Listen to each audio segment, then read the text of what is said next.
I have more than 50,000 followers in the Australian property niche across Chinese social media, and more than 90% of them make this simple mistake when they submit an offer. I call it the double jump. Don't let my messy look fool you. I have over 50,000 Australian property followers online. I've seen 90% of people make this mistake when making an offer. I call it the double jump. Especially many first-time homebuyers make this mistake. It's when you make an offer and the agent tells you, oh, your price is too low, you need to increase it, then you panic and say, okay, I'll add 10,000 or 20,000. That's a huge mistake. The reason is you have no idea how much you need to add to satisfy the landlord. So what should you do? Just ask the agent, what is the landlord's target price? I can increase my offer, but you have to tell me by how much. This question serves two purposes. First, to get information. You need to know how much to add.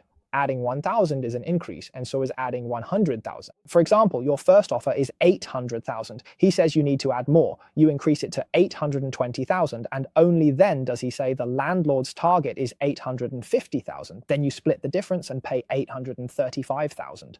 As opposed to if you ask from the start what the landlord's target price is, he says 850,000. Then you say, okay, I've offered 800,000. Let's split the difference at 850,000. You'd settle at 825,000. You save $10,000 just by asking that one question. Besides getting information, the second purpose is something only we veterans know. By watching their reaction, you can confirm if the landlord actually received your offer.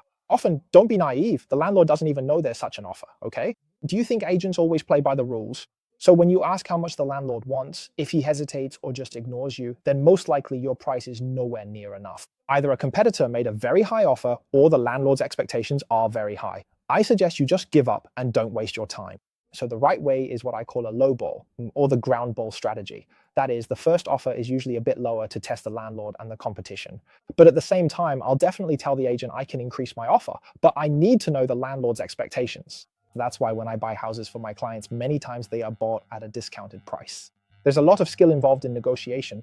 I'll always remember what my business school professor told me. The outcome of a negotiation often depends on who has the information advantage.